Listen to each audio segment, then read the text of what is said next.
मोमिन बन जाओ। है ना बड़ी अजीब बात।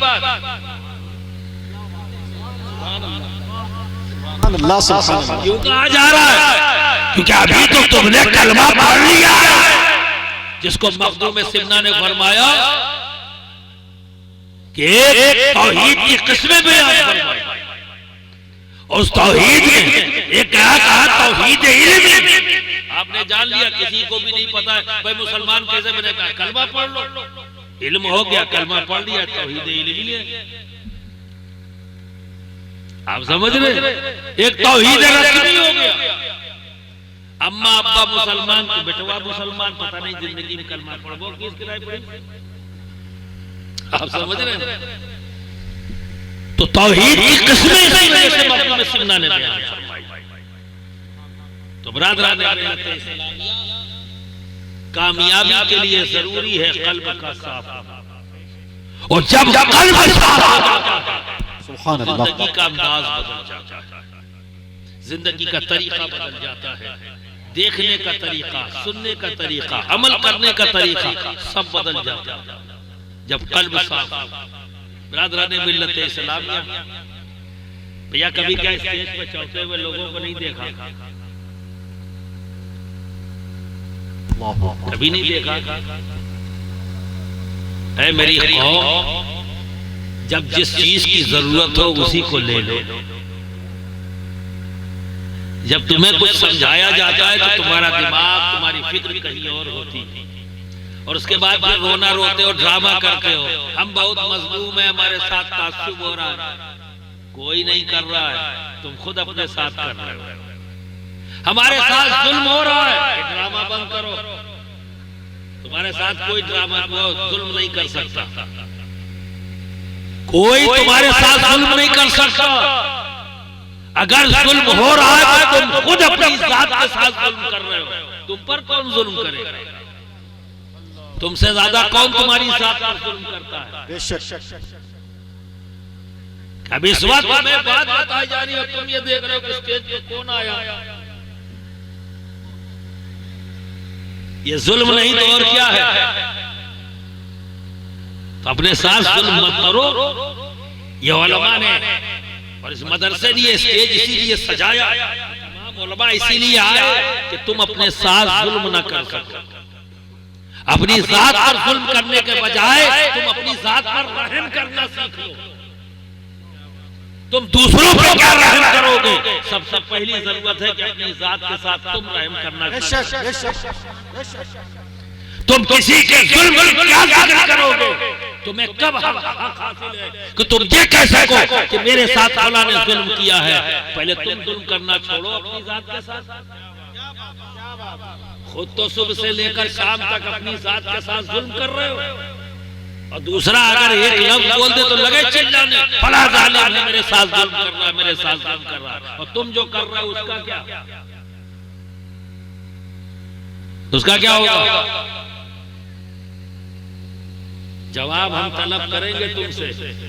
ये स्टेज इसीलिए सजाया गया है कि हम आपसे पूछें कि अपनी जात के साथ तुम जुल्म कर रहे हो या रहम कर रहे हो। फैसला तुम्हें करना है, हम बताते जाएंगे, इसलिए संजीदगी से। कामयाब होना चाहते हो इस जहान में भी और उस जहान में, तो कुरान कह रहा है कि अगर कामयाब होना है, इस माशूक के करीब होना है, तो सबसे पहले अपने कल्ब को साफ करो। सुभान अल्लाह। इस कल्ब से नफरत को निकालो, लोगों से उलझना छोड़ो, हसद करना छोड़ो, चिढ़ना छोड़ो, साफ करो और इस दिल में मोहब्बत लाओ। जब तक ये साफ नहीं होगी, मोहब्बत नहीं पैदा होगी। और आज ये मोहब्बत का कारोबार, ये फैक्ट्री हर इंसान बन चुका है। आपसे अगर पूछा जाए आपको मोहब्बत चाहिए या नफरत, बोलिए क्या जवाब होगा आपका? बोलिए मोहब्बत चाहिए ना, तो मोहब्बत के लिए माहौल बनाना पड़ेगा। लेकिन आपने खुद, अभी मैं बताता हूं आपको, और खुद ही सोचिएगा कि आप मोहब्बत का कारोबार कर रहे हो या नफरत का। आज आप देखो, जब आप इकट्ठा हो तो चाय खानों में, है ना, आजकल पहले कहीं आ जाते थे चाय खाना, टी स्टॉल, है ना, लेकिन वहां होता क्या है, गांव का टी चाय खाना दारुल इफ्ता बना हुआ है। नईमिया में तो आज हुआ है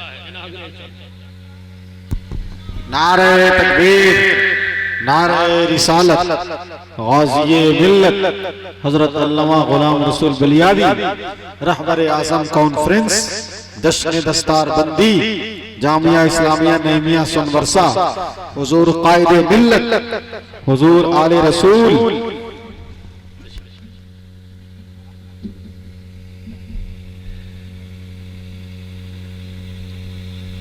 चलिए, आपके दरमियान बिहार स्टेट की एक जिम्मेदार शख्सियत जिसकी कमी थी इस स्टेज पर, वो भी हाजिर हो गए। नारे रिसालत हुजूर सैयद नवाब महशर फरीदी साहब किबला, नारे तकबीर, नारे रिसालत।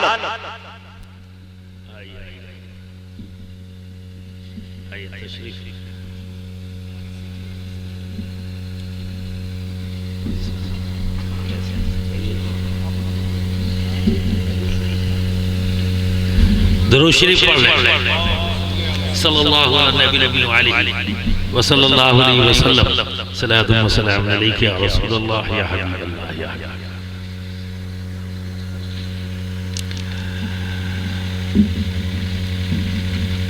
तो आज इतने बड़े मदरसे में दारुल क़ज़ा का इफ्तिताह आज हुआ, लेकिन दोस्तों आपने तो अपने मोहल्ले के, अपने गांव के जो नुक्कड़ पर चाय खाने खुले हैं, बहुत पहले उसे दारुल इफ्ता बना रखा। आपने किया, किसी और ने नहीं किया, किसी सिख ने नहीं, किसी हिंदू ने नहीं, किसी क्रिश्चियन ने नहीं, ये काम आप कर रहे हो। और वहां बैठे चाय की चुस्कियां ले रहे हैं, और चाय की चुस्कियां लेने वाला सब मुफ्ती है, कोई मुस्तफ्ती नहीं। सारे के सारे और दे फतवे पे फतवा, दे फतवे पे फतवा दिए पड़े। ये आप कर रहे हैं, अपने दीन का मजाक खुद आप उड़ा रहे हो। कोई दूसरा कह दे तो आस्तीन चढ़ाते हो, और खुद सुबह से लेकर शाम तक मजाक उड़ा रहे हो। इसका क्या, इस जुल्म का जवाब कौन देगा? मैं अगर आपको जालिम ना कहूं तो और क्या कहूं? आप तो ऐसे जालिम हो कि अपनी जात को भी नहीं छोड़ रहे हो। दूसरा तो आपके लिए पर जुल्म कर रहा है, आप तो अपनी जात पर जुल्म कर रहे हैं।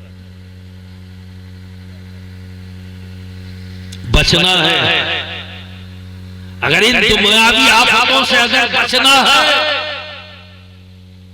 आओ इस तरफ जो कुरान तुम्हें रास्ता दिखला रहा है। अपने कल्ब को साफ करो। ये जो इकट्ठा होते हो ना, ये नफरत जो फैला रहे हो आप एक दूसरे के लिए रोजाना, जब एक साथ इकट्ठा हुए तो क्या हुआ, चार दोस्त इकट्ठा हुए, क्या करते हो आप? एक कोई जिक्र होता है किसी का, शुरू होता है ना, फला ऐसा, फला ये, फला डिमा, तीन सुनते और एक बुराई शुरू करता है, और एक जिक्र तो किया लेकिन बुराई के साथ। तीन सुन सुनकर उनके दिलों में नफरत पैदा हुई, और एक का जिक्र करते करते उसके लिए नफरत पैदा हुई। ये कारोबार तो बुरी तरह से चल रहा है हमारे माशरे के अंदर। आज चार लोग इकट्ठा हुए तो किसी को भी टारगेट कर लिया गया, और टारगेट करके सिर्फ नफरत फैलाई जा रही है। क्या हासिल किया आपने? एक गांव के अंदर, एक मोहल्ले के अंदर न जाने कितने ग्रुप, मस्जिदों के अंदर ग्रुप, मदरसों में ग्रुप, खानकाहों में ग्रुप, मोहल्ले में ग्रुप, घर के अंदर ग्रुप। ये किया है आपने इस अंदाज से एक दूसरे के खिलाफ। आओ मोहब्बत के पैगाम को आम करें, कोई तकलीफ है क्या? जिस राजा का प्रजा हो तुम, जिसकी हुकूमत में हो, बाकी हुकूमतें तो आती जाती रहेंगी, चेहरे बदलते जाएंगे, हुकूमतें बदलती जाएंगी, पर हमारा राजा एक था, एक है और एक ही रहेगा। यानी हमारा राजा, हमारा। सुभान अल्लाह। नारे तकबीर, नारे रिसालत, फैजाने ख्वाजा गरीब नवाज। लेकिन सिर्फ ख्वाजा ख्वाजा कहकर ख्वाजा वाले हो जाओ। नारे तो खूब लगाते हो, दामन नहीं छोड़ेंगे, ख्वाजा का दामन नहीं छोड़ेंगे, मखदूम का दामन नहीं छोड़ेंगे, गौस का दामन नहीं छोड़ेंगे।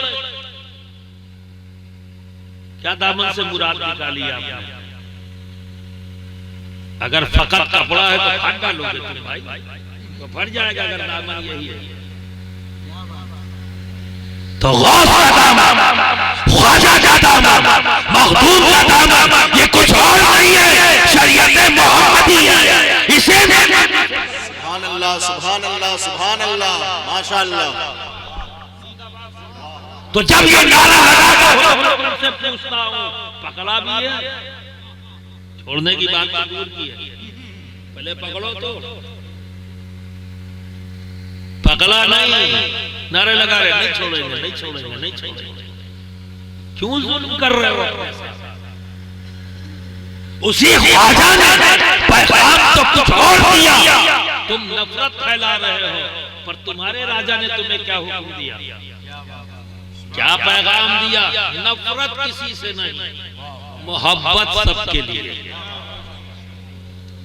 हमारा राजा, हमारा राजा कहता है नफरत किसी से नहीं, और हम चार इकट्ठा हुए नफरत का कारोबार फैला रहे हैं।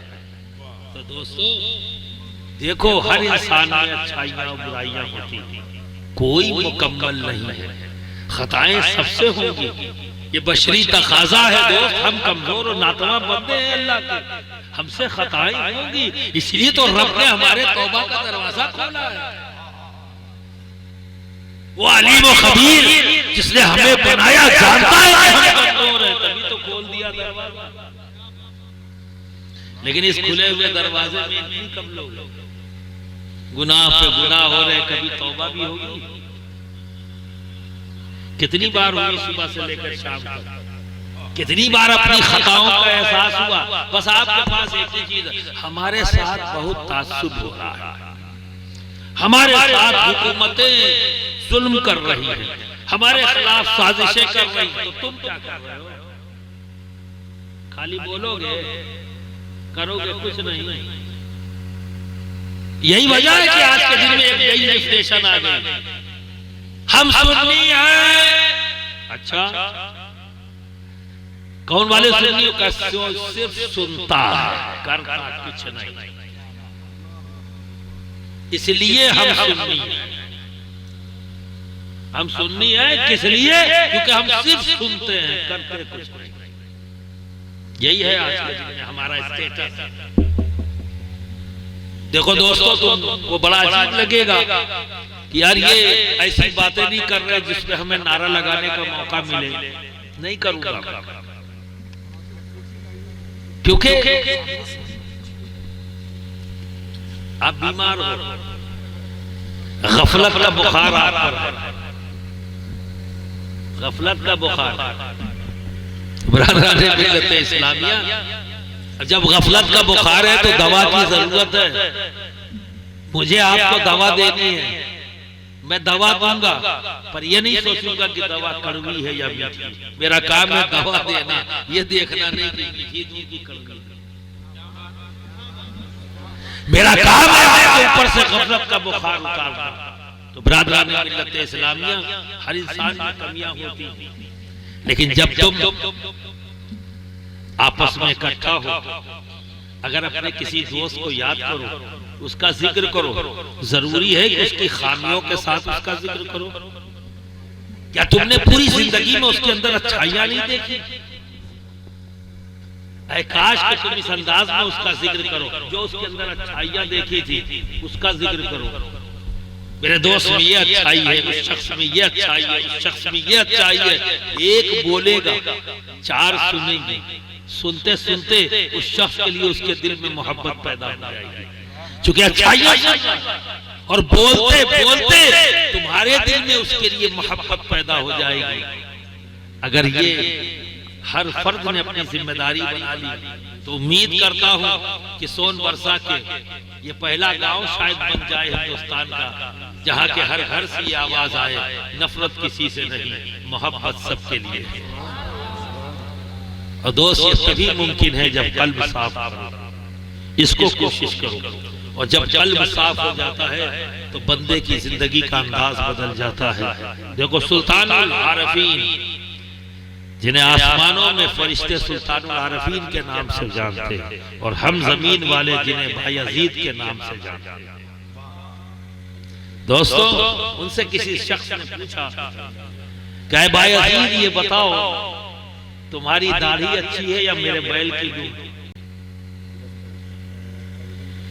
अगर यही बात इस मजमे में किसी दाढ़ी वाले से पूछ ले कोई इंसान जो आलिम भी नहीं है, हाफिज भी नहीं है, कारी भी नहीं है, फकत एक किसान है पर सुन्नत है चेहरे पर, उसी से अगर कोई कह दे ये फला ये बताओ तुम्हारी दाढ़ी अच्छी है या मेरे बैल की दूध, गुस्सा आएगा, बुरा लगेगा ना? क्या करेगा वो? अगर ताकत है तो जड़ देगा एक हाथ, बदतमीज झगड़ा कर लेगा। और अगर ताकत महसूस नहीं करता तो क्या करेगा? बहुत बदतमीज हो, तुम्हें तमीज नहीं है, दाढ़ी का मुआवजा बैल की दूध से करते हो, गुस्सा आएगा, इतना कहेगा। और अगर इसकी भी ताकत नहीं रखता तो दिल में सोचेगा बहुत बदतमीज आदमी है, इससे नहीं मिलना जुलना है। जिसको इतनी भी तमीज नहीं है कि दाढ़ी और बैल की दूध को जो है मुआवजा करता, इतना तो करेगा। लेकिन ये सवाल किससे पूछा जा रहा है? गुस्से, इसे फरिश्ते आसमानों में सुल्तानुल आरफीन के नाम से पुकारा, जिसे हम बायजीद के नाम से दुनिया में जानते हैं, और जिसका असल नाम आप याद रखें और महफूज रहे और मौत आ जाए तो रब तबारक व तआला इस नाम से तुफैल बख्श, वो बायजीद बुस्तामी का जिनका असल नाम है तैफूर, ज़हन में बसा लो, याद रखो, हो सकता है ये नाम ही बख्शिश की वजह बन जाए। उनसे पूछा गया, ऐ बायजीद ये बताओ तुम्हारा दाढ़ी अच्छी या मेरे बैल की तुम? गुस्सा नहीं आया, झापड़ नहीं मारा, दिल में नहीं सोचा बड़ा बदतमीज है, इससे बातचीत नहीं करूंगा, मुस्कुराए और फरमाया अगर मेरा रब मुझे बख्श दे तो मेरी दाढ़ी अच्छी, ना बख्शे तेरे बैल की तुम अच्छी, ना बख्शे तो तेरे बैल की तुम अच्छी। तो जिनका कल्ब साफ होता है उनकी जिंदगी का अंदाज ही कुछ और होता है, तरीका बदल जाता है। दोस्त, मेरे दादा पीर जिन्हें उनके दौर में उनके उलमा ने, जो उनके हम असल उलमा है, जिन्होंने हम शबीह गौस आज़म के नाम से उन्हें पुकारा, सैयद शाह अली हुसैन आला हज़रत अशरफी मियां रहमतुल रिज़वान, शबीह गौस आज़म के नाम से जाने जाते, जो ज़बान से निकल जाता था वो हो जाता था सैफ ज़बान। दोस्त, असर की नमाज पढ़ते कि चौदह शरीफ, और उनकी आदत थी फिर असर से मगरिब के दर नमाज पढ़ने के बाद वजीफा पढ़ते तो टहल टहल कर, मस्जिद के बगल में जगह थी, उसी के नीचे रोड, कुछ हासिदीन वहीं से गाली बकते, वो अपना काम करते ही अपना काम, जब गाली देते देते थक जाते वो तो इशारा करते ऊपर आ जाओ, ऊपर बुलाते, खादिम से कहते मिठाई ले आओ, पानी ले आओ, मिठाई आती, पानी आता, खिलाते और पिलाते, जब वो ताजा दम हो जाते तो क्या फरमाते, जब बचवा फिर से गाली दे। इसे कहते हैं कद अफलहा मन तज़क्का। जब कल्ब साफ होता है तो जिंदगी का अंदाज बदल जाता है।